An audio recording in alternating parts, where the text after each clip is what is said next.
ছেলেটির সাথে প্রথম দেখা সেদিনই কোথাও ভালো লেগে গিয়েছিল। বুঝিনি এ ভালো লাগা জীবনের শেষ দিন পর্যন্ত এক বিষণ্ণ যন্ত্রণার সাক্ষী হয়ে থাকবে। তোমার সেই ফুচকার দোকানে টাকার অভাবে ফুচকার মিথ্যে প্রতিশ্রুতি দিয়ে পালিয়ে যাওয়া মনে পড়ে।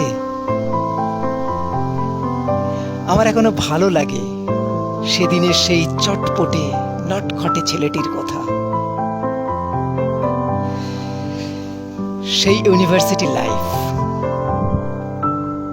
প্রথম সেই গাছ ভরা রাস্তার মধ্যে দিয়ে যখন তোমায় দেখেছিলাম কাঁধে একটা ঝোলা ব্যাগ নিয়ে। সেদিনই হারিয়েছিলাম মন কোন অজানা তীরে। সেদিন আর আজকে এখনো সেই হাতে হাত রাখা হয়ে উঠল না। কেমন আছিস? আজ কতটা সময় পার, তবু সেই স্মৃতি আজও ডেকে চলে। হ্যাঁ রে, মনে পড়ে স্যারের ক্লাস বাঙ্ক করে সিনেমা দেখতে যাব, সেই মাঠে, কড়ের মাঠে বাদাম ভাজার জন্য একে অপরের পিছনে ছোটা। মনে পড়ে সেই হাতে হাত রেখে ঘন্টার পর ঘন্টা বসে থাকা। মনে পড়ে সেই জীবন, যে জীবনের সাক্ষী হয়েছিল একটি মাত্র শিরীষ গাছের চারা। আজ সেই চারা বৃক্ষে পরিণত হয়েছে। আজ আমাদের প্রেমও বৃক্ষে পরিণত হয়েছে, কিন্তু সে বৃক্ষে একটিও পাতা নেই। গ্রীষ্মের দাবদাহে চলে যাওয়া শুকনো খড়খড়ে একটি বৃক্ষ।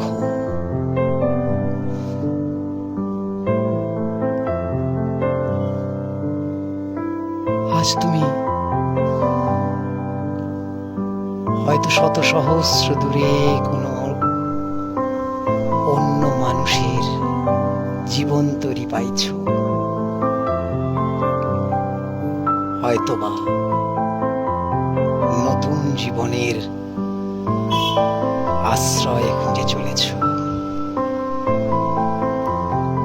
হয়তোবা নতুন আকাশের সন্ধান পেয়েছ।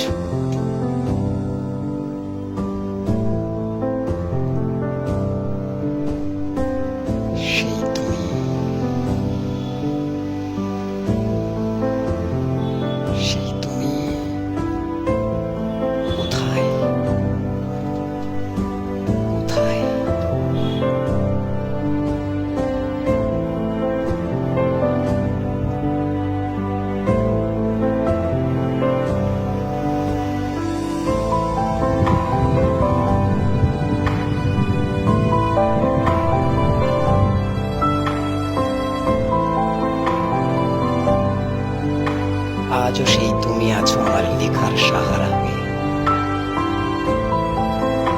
কেবল আমার লেখার সাহারা। আমি লিখে চলি, আজ আমি লেখিকা উপাধিতে ভূষিতা হয়েছি, কিন্তু আমার প্রেরণা সেই তুমি, সেই তুমি, সেই তুমি।